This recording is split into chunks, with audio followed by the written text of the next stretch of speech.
Hace apenas unos minutos, el presidente Trump, desde el despacho oval de la Casa Blanca, habló sobre un evento de la UFC que se celebrará dentro de aproximadamente un mes. Y por supuesto, cuando llegó el turno de las preguntas, todo el mundo fue directo al tema de Irán, especialmente hoy, después de las publicaciones que el presidente Trump hizo anoche y esta mañana en Truth Social. ¿Han reaccionado los mercados? El índice Dow Jones subió más de 500 puntos, así que fue un día realmente excelente en ese sentido. El precio del petróleo bajó alrededor de un 9%, una caída importante. Todo se estaba moviendo a favor del presidente Trump. Pero ahora todo el mundo se pregunta, de acuerdo, esos son los titulares y los fundamentos. ¿Qué va a pasar ahora? ¿Cómo se va a resolver esto? Y esa fue precisamente la primera pregunta que le hicieron al presidente Trump, y su respuesta fue bastante inesperada. Parece que ahora estás más optimista, como si estuvieras más cerca de llegar a un acuerdo. ¿Qué hace que este momento sea diferente de otras veces, en las que también parecía que el acuerdo estaba cerca? Bueno, ¿por qué dices que se niegan a rendirse? No lo sabes. No sabes lo que está pasando detrás de ti. Hace unos días estaban disparando contra barcos estadounidenses. Y unos días en el mundo de la guerra es mucho tiempo, unos días. No, ellos quieren llegar a un acuerdo desesperadamente y ya veremos si lo conseguimos. Si lo conseguimos, no pueden tener armas nucleares. Es muy sencillo. Pero ¿qué es eso de no rendirse? Tenían una marina con 159 barcos y ahora cada barco está hecho pedazos y en el fondo del mar. Tenían una fuerza aérea, muchos aviones y ya no tienen ninguno. No tienen defensa antiaérea, no les queda radar. Sus misiles están casi todos destruidos. Les queda algo, probablemente un 18 o 19%, pero no mucho comparado con lo que tenían. Y todos sus líderes están muertos. Así que creo que hemos ganado.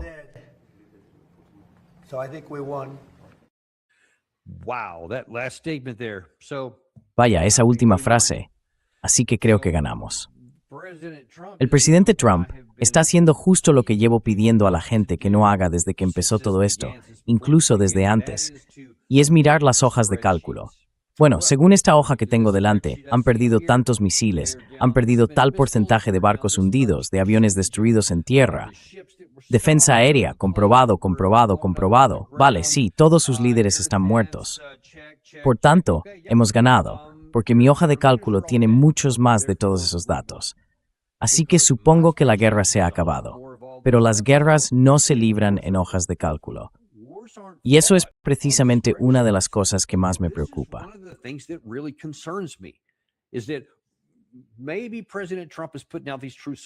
Puede que el presidente Trump esté publicando esos mensajes en Truth Social porque quiere manipular los mercados, porque está tan centrado en el presente, en que el día de hoy parezca bueno, que no sabe cómo afrontar el mañana. Así que al menos intenta que hoy parezca un éxito. Pero eso sería algo perverso, porque significaría mentir al pueblo estadounidense y favorecer a alguien que claramente tiene información privilegiada y ha ganado cientos de millones de dólares otra vez. Eso sería perverso. Pero ¿y si además de eso, también es que no entiende la naturaleza de la guerra? Le estaba dando una lección a ese periodista, diciendo algo como, no, en la guerra, unos pocos días son una eternidad. Pero ¿y si en realidad no entiende lo que es una guerra y piensa que, bueno, he mirado la hoja de cálculo y sí, hemos ganado?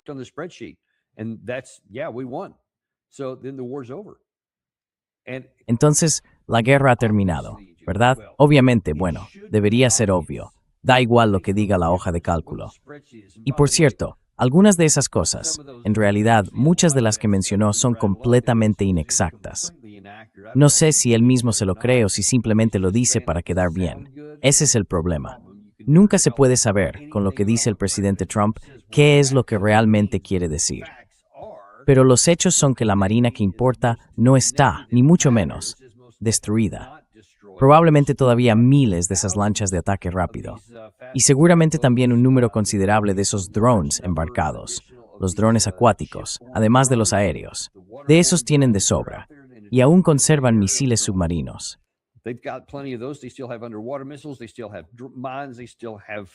Todavía tienen minas, todavía tienen algunos submarinos que hasta donde sabemos no han sido retirados. Así que hay bastantes cosas, y eso solo en la Marina. En cuanto a su fuerza aérea nunca fue un factor importante, de todos modos. Y eso no es lo que les mantiene a salvo. Lo que realmente les protege es su capacidad de misiles y su capacidad con drones. Eso, básicamente, es la fuerza aérea moderna hoy en día, mucho más importante que los aviones tripulados en la era actual, y lo será aún más en el futuro. Son muy débiles en defensa aérea. Ahí sí han sufrido un golpe claro. Así que en ese punto él no anda muy desencaminado, porque está bastante claro que aunque hemos perdido varios aviones, tenemos superioridad aérea. Lo que no tenemos es dominio total, porque ellos aún conservan cierta capacidad limitada.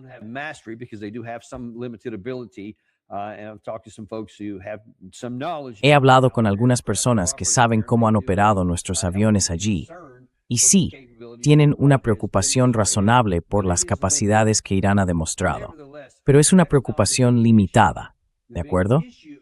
Aún así, ese no es el gran problema. El gran problema es quién tiene el control en Teherán, y dentro de la gente que está en Teherán, ¿de qué tienen realmente el control? Es decir, del estrecho de Hormuz. Así que no importa lo que quieras que ocurra, lo que importa es lo que puedes hacer que ocurra. Y si no puedes hacer que algo ocurra y basas tu esfuerzo de guerra en eso, te estás garantizando el fracaso. Y ahora mismo, con todas las bombas que hemos lanzado, con todos los líderes que hemos asesinado, ni siquiera hemos arañado el control del gobierno.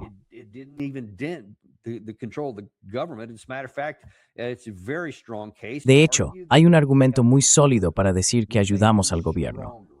Los hicimos más fuertes, más cohesionados, con más apoyo de su gente, de una forma que no se veía desde hace décadas. Esa es la realidad de lo que ha producido nuestra superior fuerza militar. Pero lo que no puede producir es obligar a Irán a ceder el control del estrecho de Hormuz. Tampoco puede obligarles a renunciar a sus capacidades de enriquecimiento de uranio, ni a las reservas de uranio enriquecido que al parecer tienen enterradas bajo los escombros de alguna montaña, pero que siguen bajo su control, ni a su capacidad para reprocesar más.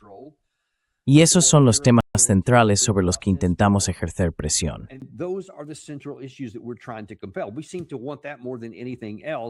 Parece que eso es lo que más queremos, por encima de cualquier otra cosa. Aunque a corto plazo, lo que más necesitamos es reabrir el estrecho, porque eso es fundamental para la prosperidad económica de Estados Unidos, para la producción económica del país. Olvidémonos por un momento de la prosperidad. Lo importante ahora es evitar una catástrofe. Tenemos que conseguir que el estrecho se abra rápido, porque ya hay demasiados factores fundamentales en juego. Hemos hablado de esto muchas veces, y va a llevar meses, literalmente muchos meses, no 2 o 3. Hay gente que dice que serán 2 o 3 meses. Olvidaos de eso. La magnitud de este problema se está subestimando enormemente, incluso por muchos expertos en petróleo, por culpa de los problemas logísticos y de coordinación que todavía no están resueltos.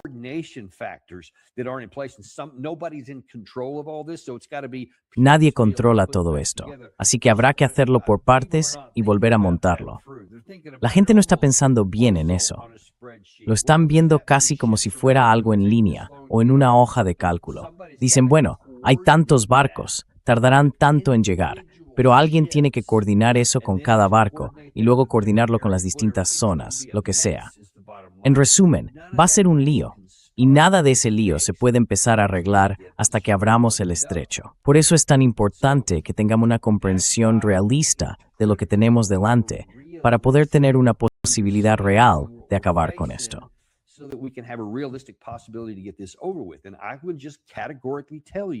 Y yo te lo diría categóricamente, si Estados Unidos entra ahí con una lista de exigencias y dice esto es lo que vamos a conseguir, olvídalo. No va a pasar. Tenemos que entrar y hacer algún tipo de negociación en la que des algo para conseguir algo. Y sé que ahora mismo eso no está en el radar del presidente Trump. No quiere hacer nada de eso. Pero si no aprende, esto no se va a resolver. Me da igual cuántas publicaciones pongas en Truth Social, eso no va a desbloquear físicamente el estrecho de Hormuz. Y lo segundo, si eso es lo más importante, lo segundo es esa visión tan miope, esa obsesión con el tema nuclear. Y creo que hay una razón por la que se menciona, pero es justo de lo que volvió a hablar en el despacho oval.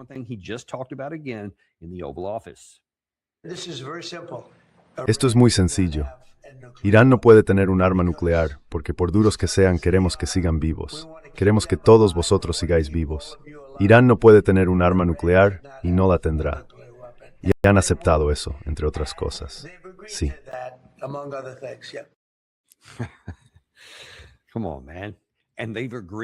Venga ya, hombre. ¿Y han aceptado eso? Eso es justo lo contrario de lo que han hecho y dicho. No han aceptado nada. De hecho, a Sean Bell en Sky News, hoy más temprano, le preguntaron qué tan realista era. Y se le nota la expresión de la cara cuando le hacen la primera pregunta. Pero fíjate bien en lo que dice después, en la segunda parte, sobre el tema nuclear.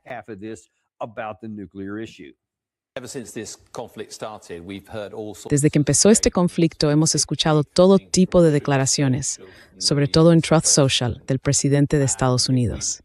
Y si hubiéramos tomado cada una de ellas al pie de la letra, hoy estaríamos en un buen lío. Creo que lo positivo que podemos sacar de todo esto es que aunque ahora mismo no haya conversaciones formales entre Estados Unidos e Irán, está bastante claro que Pakistán sigue trabajando intensamente entre bastidores. Ahora bien, hay muchos elementos estantes en tour. Es desbloqueo de activos, el alivio de sanciones y cartas a país.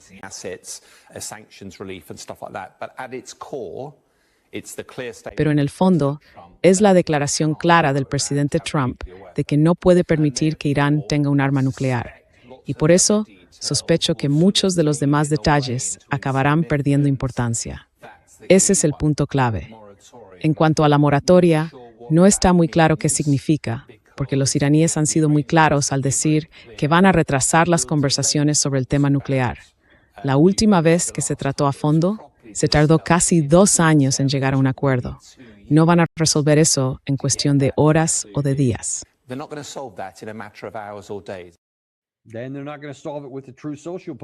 Entonces, no lo van a resolver con una publicación en Truth Social, y tampoco lo van a discutir con mensajes de texto o llamadas telefónicas. Eso se va a resolver con una verdadera negociación diplomática, con diálogo y concesiones, y no va a ser algo rápido. Y si el presidente Trump cree que eso tiene que resolverse antes de que se reabra el estrecho, lo que está garantizando es que el estrecho seguirá cerrado, porque la parte iraní, como comentaba Sean Bell, ni siquiera va a incluir ese tema. Ahora mismo están diciendo, queremos acabar con esta guerra. Estamos dispuestos a dejar eso en segundo plano, pero vamos a poner en primer plano otras cuestiones.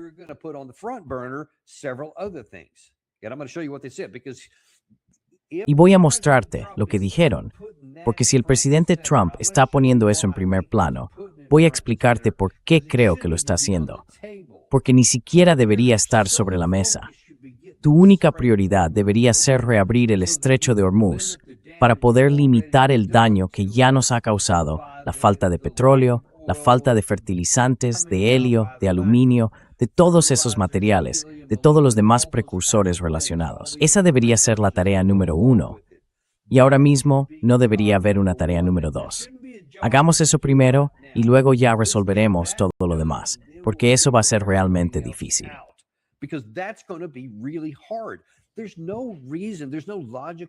No hay ninguna razón lógica por la que Irán, desde su posición, después de haber resistido 40 días y 40 noches de bombardeos de Estados Unidos y haber aguantado todo sin ceder nada de lo esencial, por mucho que hayan sufrido, por muchos iraníes que hayan muerto y por muchas instalaciones que hayan sido destruidas en la superficie, no hay duda de que sufrieron muchísimo. Pero resistieron toda esa tormenta y siguen controlando lo que quizás sea lo más importante del planeta, el estrecho de Hormuz. Así que ahora quiero enseñaros un par de cosas. Esto es de las últimas horas, muy reciente. Ghalibaf, que es el presidente del Parlamento iraní y también el principal negociador hasta ahora, ha hecho unas declaraciones.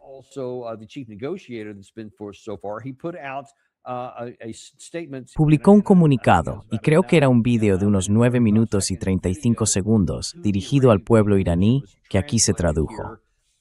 Y se ve que la guerra ha entrado en una nueva fase. No es que esté terminando, ha entrado en una nueva fase. Ghalibaf difundió un mensaje de audio al público iraní diciendo que el enemigo busca la rendición de Irán mediante presión económica y un bloqueo naval, y advirtió que eran posibles ataques militares y terroristas. Y el mensaje continúa diciendo algo así como: tenemos que estar preparados, tenemos que mantener la pólvora seca y estar atentos. Por lo que ha pasado antes, tanto en 2025 como a principios de 2026, cuando estábamos en plena negociación, y de repente llegó un ataque.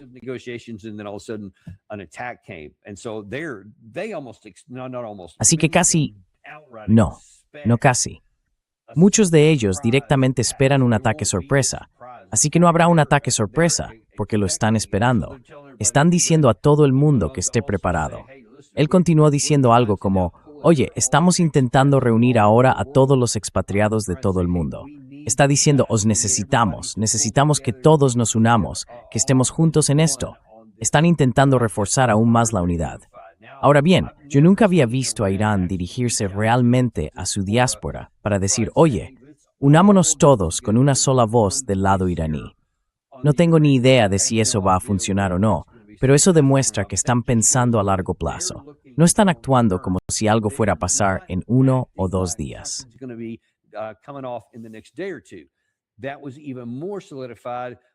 Eso acaba de confirmarse aún más hace un momento por Al-Mayadeen.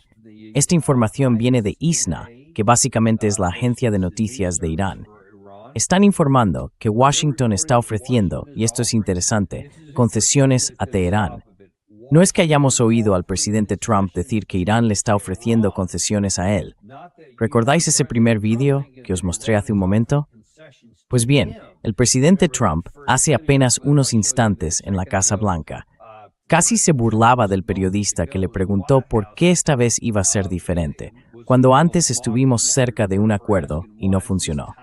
Y él respondió: bueno, ahora están dispuestos a hacer concesiones.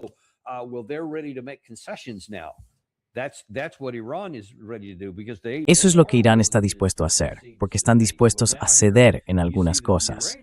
Pero ahora vemos que la parte iraní dice que es Washington quien está ofreciendo concesiones a Teherán.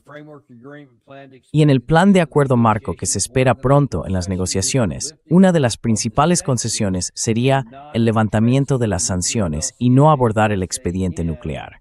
Repito, no abordar el expediente nuclear, que el presidente Trump dijo que era una prioridad absoluta. Pero hay más. La parte iraní insiste en 3 ejes principales. Primero, una compensación por los daños. Segundo, el levantamiento de las sanciones sobre los activos bloqueados. Y tercero, el fin del principal bloqueo marítimo.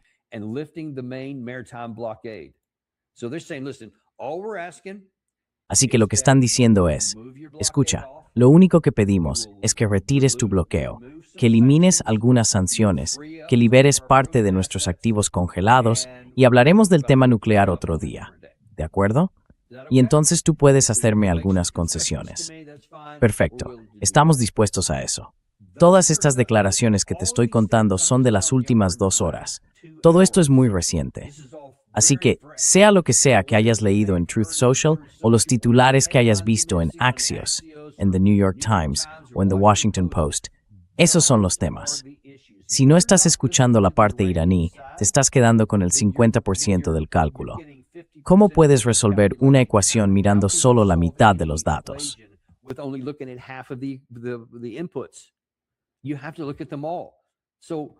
Hay que mirarlo todo.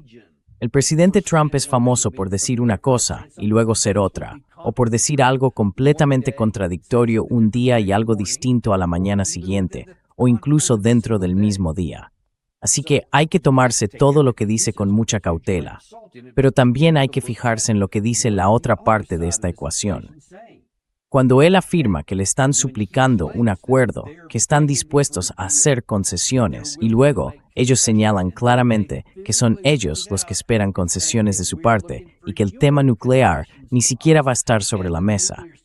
¿Qué te dice eso? Esto es parte de lo que no entiendo.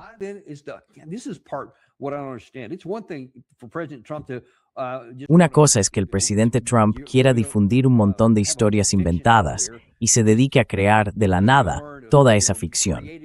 Eso es una cosa, sobre todo teniendo en cuenta su historial. Pero es muy distinto que todo el mercado occidental del petróleo, y en especial el de futuros y la bolsa, presten atención a esas cosas y reaccionen con enormes sacudidas en direcciones que le benefician. A menos, claro, que haya gente dentro de esos mercados que esté metida en el asunto. En ese caso, no tienen problema en seguirle el juego, porque participan en la ficción. Y hay mucha gente ganando mucho dinero con ello.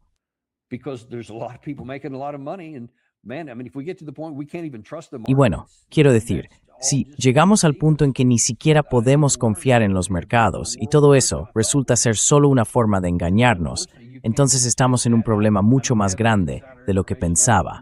Y por desgracia, no se puede ignorar eso. No tengo información privilegiada, no sé lo suficiente sobre cómo funcionan todas las maquinaciones del mercado. Pero, vamos, solo hay que mirarlo. No se pueden descartar esos factores porque no hay ningún fundamento real. No hay un fundamento del petróleo. No hay un fundamento logístico que haga pensar a nadie que incluso si hubiera una negociación, incluso si todo fuera cierto y lo que el presidente Trump publicó en esa red social fuera verdad, eso no debería haber cambiado el precio del petróleo, porque ya hay una escasez física en el sistema. Y resolver eso va a ser muy doloroso y va a llevar mucho tiempo.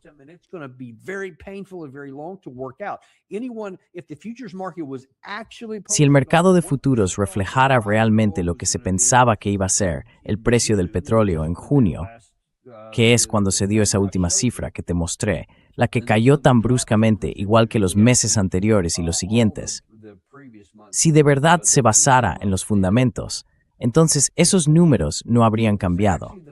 Probablemente no habrían subido, pero se habrían mantenido igual, porque habrían pensado, bueno, tenemos la esperanza de que se pueda llegar a un acuerdo.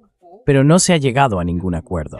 El estrecho sigue cerrado, por mucho que dijera lo contrario la publicación de Trump en redes sociales. Así que los fundamentos no cambiaron, y por tanto el precio tampoco debería haberlo hecho. Pero como ves, hubo unas oscilaciones tremendas. Alguien ganó muchísimo dinero con eso.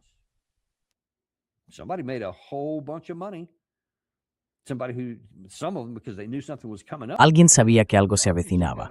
Pero luego, con otros, uno se pregunta, ¿por qué habría cambiado tanto ese precio si los fundamentos no lo hicieron? Porque os aseguro que el precio real del petróleo, el que se paga ahora mismo en el buque cisterna, lo que cuesta realmente un barril de crudo, creo que la última cifra que vi rondaba los 130. Cambia bastante, sí, pero está muy lejos del precio al que se negocia en los mercados. Y esos mercados se pueden manipular todo lo que se quiera.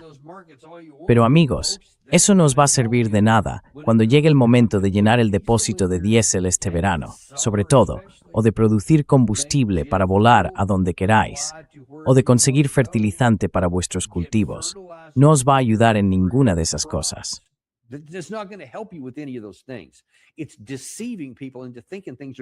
Está engañando a la gente, haciéndoles creer que las cosas están mejorando cuando no es así. Y ahora vemos estas declaraciones de todas estas personas, tanto iraníes como estadounidenses, que están completamente enfrentadas. No han reducido la distancia en absoluto. Sea lo que sea de lo que estén hablando, sea cual sea ese supuesto plan de 14 puntos, y quien quiera que lo esté analizando o valorando, seguro que eso está ocurriendo. Pero vamos, cuando ves lo que dicen ambas partes, no están acercando posiciones en nada. Así que nadie debería esperar una resolución a corto plazo sobre este asunto. Ahora, volvamos a todo este tema nuclear. ¿Por qué crees que pasa eso? Esto evidentemente se citó al principio como la justificación de esta guerra. Bueno, tuvimos que hacerlo porque según nos dijeron estaban a 2 semanas de tener una bomba nuclear.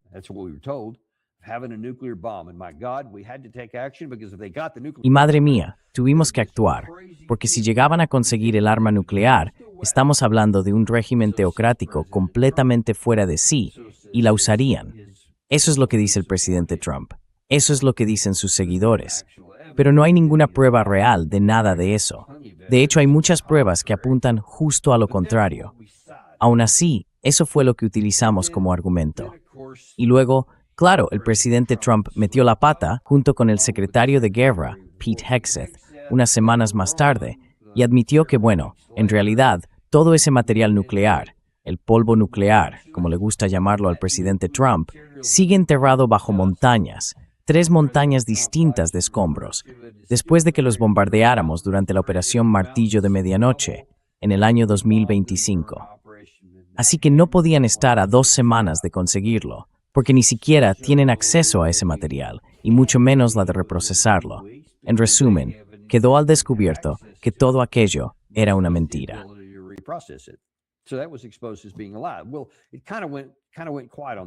Bueno, el tema había quedado un poco en silencio hasta ahora, pero ahora vuelve a salir, y me pregunto por qué será. Veamos un par de cosas. Esto también es de las noticias de hoy, de hace unas 3 horas. El Gabinete de Seguridad de Israel se reunió el miércoles por la tarde, y un artículo del New York Times decía que la oficina del primer ministro, Benjamin Netanyahu, informó que Netanyahu tenía previsto hablar con el presidente Trump en las próximas horas, así que posiblemente ahora mismo. Podrían estar hablando literalmente en este momento. Según el comunicado, Netanyahu dijo a los miembros del gabinete que Israel y Estados Unidos comparten el objetivo de eliminar el uranio enriquecido de Irán y que Trump consideraba que ese objetivo era alcanzable, cito, de una forma u otra.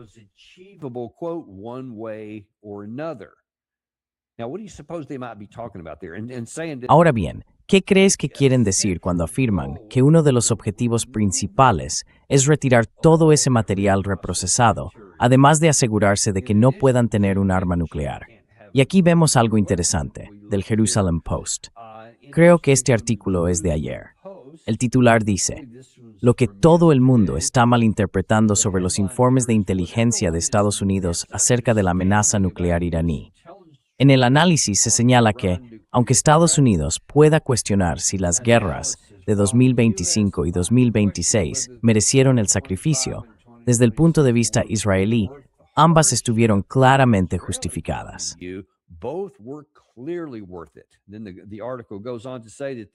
Luego, el artículo continúa diciendo que las recientes operaciones entre Estados Unidos e Israel han logrado que Irán retroceda desde su arsenal de 2.500 misiles balísticos y de un camino sin interrupciones hacia la producción de entre 3.700 y 4.300 misiles adicionales en 6 meses y hasta entre 4.900 y 6.100 en un año, a tener ahora solo varios cientos, como mucho 1.000 misiles, y con un retraso de varios años en la fabricación de nuevos y mayores volúmenes de misiles. Así que, desde el lado israelí, dicen, oye, hasta ahora ha merecido la pena. De hecho, ya sabes que no quieren detener esta guerra, ¿verdad? Recuerda también que el presidente Trump y Benjamin Netanyahu se reunieron justo antes de que empezara esta guerra. Se vieron en enero y luego volvieron a reunirse en febrero, justo antes.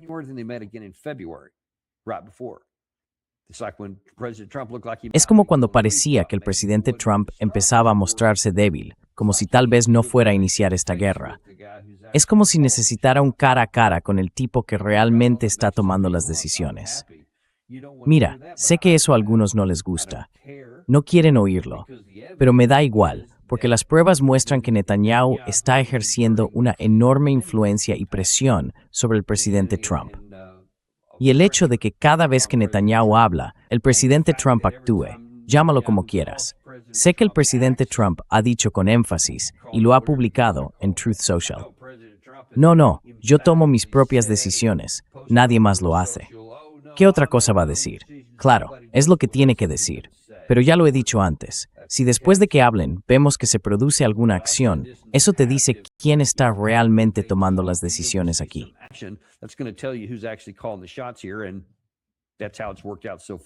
Y así es como ha funcionado hasta ahora. Así que voy a poner otra cuestión sobre la mesa. Si el presidente Trump ahora vuelve a la parte cinética y no intenta resolver esto por la vía militar, entonces una vez más, quedará claro quién está tomando realmente las decisiones aquí. Y veamos una cosa más de la prensa israelí. Esto es de hoy. Irán no está más lejos de conseguir un arma nuclear que antes de la guerra, según evalúan las agencias de inteligencia de Estados Unidos. Y el artículo continúa diciendo que las evaluaciones de inteligencia estadounidenses indican que el tiempo que Irán necesitaría para construir un arma nuclear no ha cambiado desde el verano pasado, cuando los analistas estimaron que un ataque conjunto de Estados Unidos e Israel había retrasado el calendario hasta un año, según 3 fuentes familiarizadas con el asunto.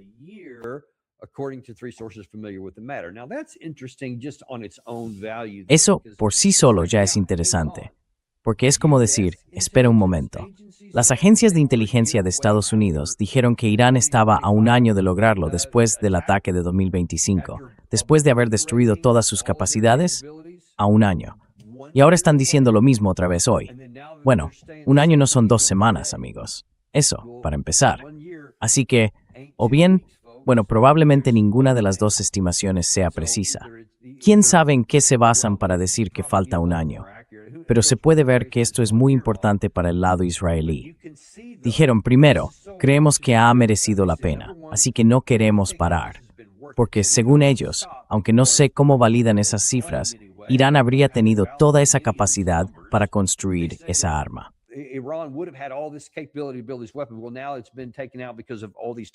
Bueno, ahora lo han retirado por todos esos objetivos en la superficie que han sido alcanzados.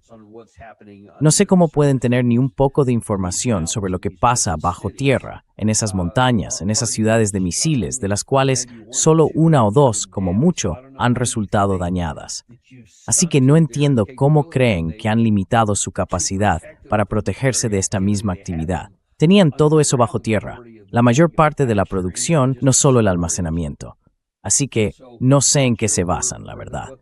Pero claro, ellos dicen que ha merecido la pena.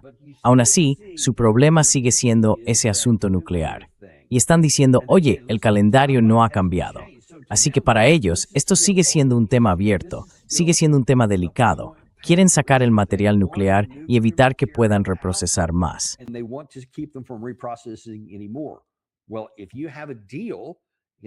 Bueno, si hay un acuerdo a corto plazo, lo que el presidente Trump quiere hacer es reabrir el estrecho de Hormuz. Y la parte iraní dice, tenemos el dedo en el gatillo. Así lo expresó uno de sus funcionarios más temprano. Dicen que están dispuestos a hablar de ciertas concesiones por parte de Estados Unidos y que más adelante ya se hablará del tema nuclear. Eso es lo que están diciendo. Están diciendo que por ahora ni siquiera van a hablar del asunto nuclear. Netanyahu, en cambio, solo quiere hablar del tema nuclear. Así que, ¿te imaginas un escenario en el que Netanyahu y Trump se reúnan para hablar de lo que van a hacer y Trump diga algo como, sí, necesito que ese estrecho se abra, y eso es lo que vamos a hacer?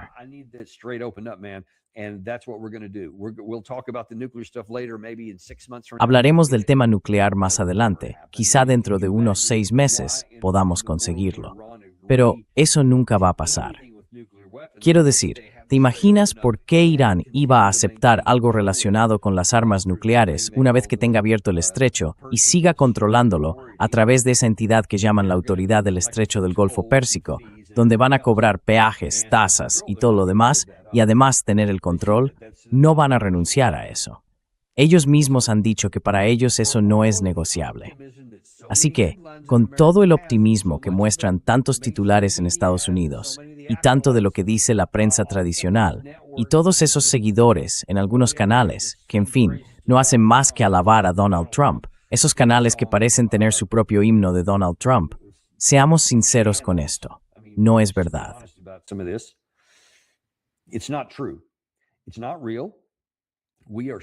No es real. Seguimos en un punto muerto, y el problema fundamental no ha cambiado.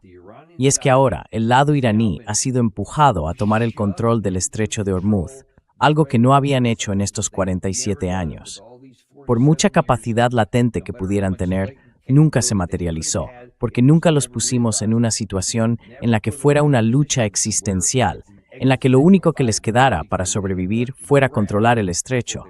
Lo hicieron y ahora no van a soltarlo, porque no podemos obligarles a hacerlo. Y luego ves que el lado israelí no está satisfecho con eso.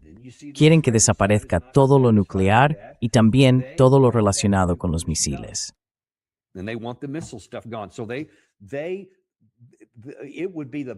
Sería la mayor derrota que uno pueda imaginar para Benjamin Netanyahu si esta guerra terminara en los términos de los que habla el presidente Trump, con algún tipo de acuerdo que Irán esté dispuesto a aceptar. Así que, sinceramente, dudo mucho que Israel vaya a hacerlo. Hasta ahora, Netanyahu nunca ha sido derrotado por un presidente estadounidense a ese nivel. Y francamente, me encantaría verlo. Ojalá ocurra, porque si seguimos por el camino en el que estamos ahora, la guerra volverá a empezar.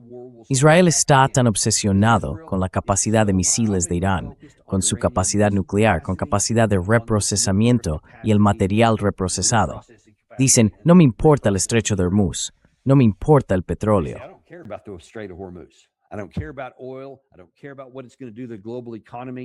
They have fixed in their mind that this is more important than all that. So they could care less what the entire rest of the world will suffer for them to get their way. And of course, there's only one guy that they have to convince, one guy. And apparently they're meeting right now. They could be meeting right now as we speak. So we'll see what comes out of this. We know for a fact that our military has been locked and loaded for quite a while now. They could have started this at any time for the last 10 days or so. And until you start seeing aircraft carrier strike groups redeployed out, until you start seeing the 82nd Airborne redeployed back to its home station, or the Marine Corps, the Tripoli, and the other ship there that's in this area. If you see them leave, then you can say, okay. Si los ves marcharse, entonces puedes decir, vale, creo que el peligro ha pasado. Hasta ese momento, todo sigue en el filo de la navaja. Y todo, creo yo, va a depender de lo que ocurra ahora mismo entre Benjamin Netanyahu y Donald Trump. Prestad mucha atención a lo que salga de ahí y a lo que pueda pasar, literalmente, en los próximos días. Veremos cómo se desarrolla. Gary y yo vamos a seguirlo muy de cerca por vosotros y podéis contar con Daniel Davis Deep Dive. Nos vemos en el próximo episodio y cuando haya cualquier novedad. Hasta entonces, no olvidéis contárselo a vuestros amigos, a los que les gusta escuchar podcasts. Decidles que añadan Daniel Davis Deep Dive a su lista de podcasts. Necesitan saber lo que vosotros sabéis. Pueden encontrarlo donde ya escuchan sus podcasts. Solo tenéis que decírselo. Where they already get their podcast. You just got to tell them.